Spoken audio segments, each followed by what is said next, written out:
Assalamualaikum warahmatullahi wabarakatuh.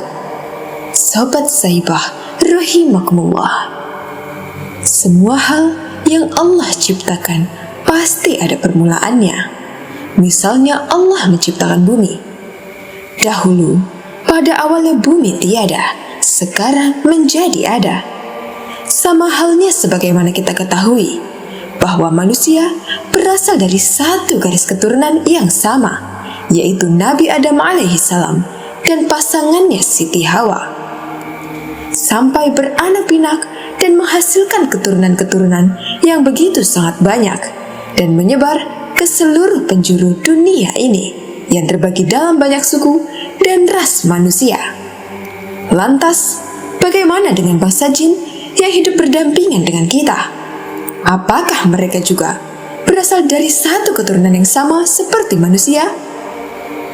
Dikutip dari kitab Ahkamul Marjan fi Ahkamil Jan yang disyarahkan oleh Al-Imam Suyuti, menceritakan awal mula penciptaan bangsa jin.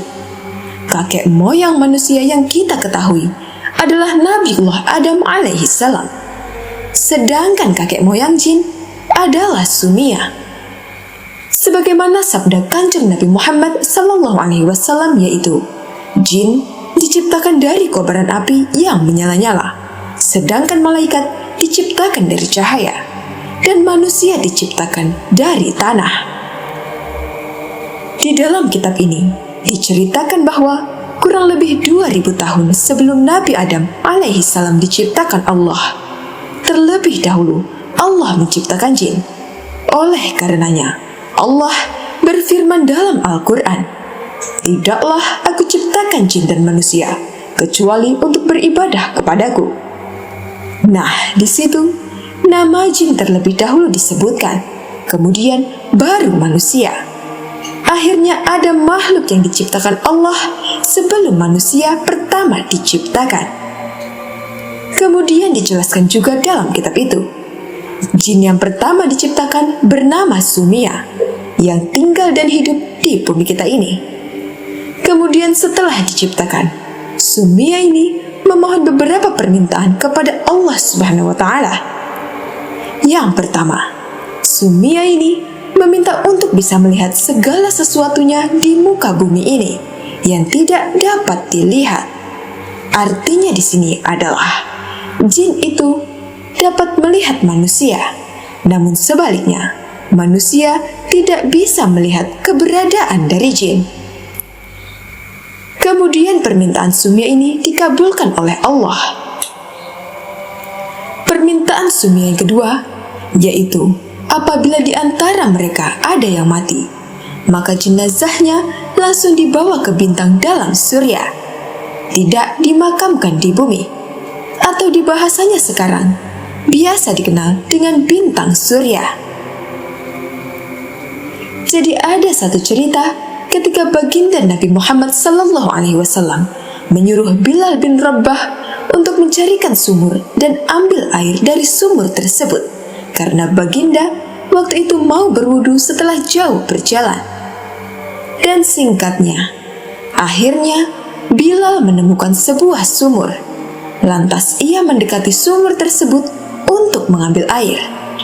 Di dekat sumur itu ada seseorang yang sedang berdiri. Lalu Bilal meminta izin kepada orang tersebut untuk mengambil air. Akan tetapi orang tersebut tidak mengizinkannya.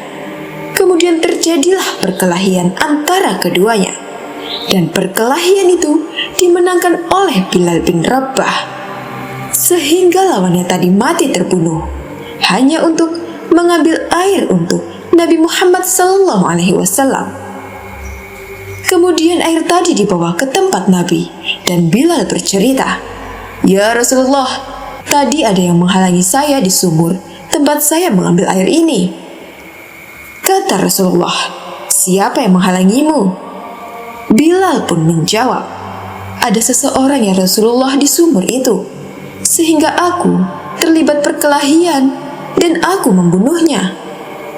Lalu Rasulullah menjawab, "Itu adalah bangsa jin. Coba sekarang kamu kembali ke sumur itu dan lihat, pasti sudah tidak ada jenazahnya di sana."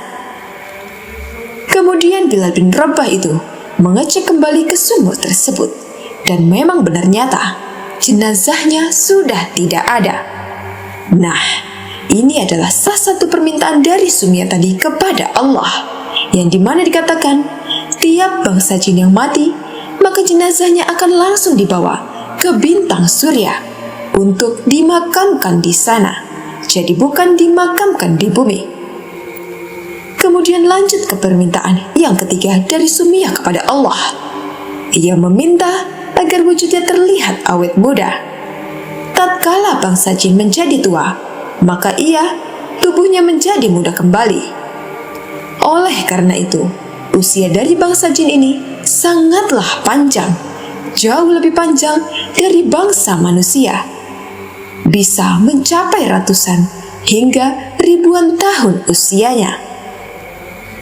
Kemudian pada suatu hari, Sumia ini menikah dengan jin pasangannya yang diciptakan oleh Allah.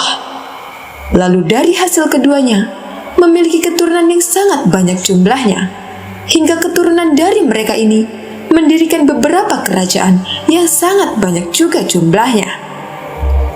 Lalu setelah terdapat banyak kerajaan-kerajaan jin di muka bumi ini, akhirnya mereka saling berperang untuk memperebutkan wilayah kekuasaan dan saling menumpahkan darah, saling membunuh satu sama lainnya. Setelah itu, Allah memerintahkan kepada para malaikat untuk turun ke bumi dan memusnahkan bangsa jin yang berperang ini. Akhirnya terjadilah peperangan dahsyat antara bangsa jin dan para malaikat, sehingga dari hasil peperangan tersebut dimenangkan oleh para malaikat, dan jin-jin yang tersisa dari peperangan lari ke pulau-pulau yang sangat jauh. Wallahu a'lam. Kita tidak tahu di mana pulau-pulau itu. Hanyalah Allah Subhanahu wa Ta'ala yang mengetahuinya. Dari peperangan itu, banyak sekali dari bangsa jin yang terbunuh. Pada suatu ketika, ada telur jin yang mulai menetas yang tak jauh dari tempat peperangan itu terjadi. Karena sebagaimana kita ketahui, cara bereproduksi jin adalah dengan bertelur, sama halnya dengan binatang. Lain halnya dengan manusia yang bereproduksi dengan cara melahirkan. Tatkala telur ini menetas dan mengeluarkan anak jin, ada satu malaikat yang merasa kasihan dengan anak jin ini. Kemudian para malaikat itu meminta izin kepada Allah untuk mengasuh anak jin ini, dan Allah pun memperbolehkannya. Anak jin ini dibawa oleh para malaikat ke dunianya malaikat dan diasuh, kemudian dididik dengan malaikat-malaikat yang sangat hebat di sana. Salah satunya adalah malaikat Jibril. Ia pun mendidik anak jin ini hingga pada suatu hari si anak jin tumbuh dewasa menjadi jin yang berilmu dan sangat soleh, serta menjadi pemimpin ahli ibadah kala itu di kalangan mereka. Pada suatu hari, Allah menciptakan Nabiullah Adam alaihissalam dari tanah. Kemudian Allah memerintahkan kepada seluruh malaikat dan jin itu untuk sujud kepada Nabi Adam. Seluruh malaikat pun sujud kepada Nabi Adam. Akan tetapi, jin tadi tidak mau sujud kepada Nabi Adam. Kemudian Allah bertanya, "Apa yang menghalangi kamu sehingga kamu tidak mau sujud kepada Nabi Adam di saat aku perintahkan kepadamu?" Kemudian si jin ini menjawab, "Saya lebih mulia daripada Adam. Engkau ciptakan aku dari api, sedangkan dia engkau ciptakan dari tanah." Sehingga pada saat itu juga Allah murka dan mencabut semua gelar-gelar kesolehan yang dimiliki jin ini. Karena memiliki sifat yang sombong tadi, kemudian merubah namanya yang tadinya Azazil menjadi iblis yang kita ketahui sampai sekarang ini. Itulah cerita tentang Sumia, atau nenek moyang jin pertama kali diciptakan oleh Allah. Semoga cerita kali ini dapat bermanfaat. Wallahu a'lam bishawab.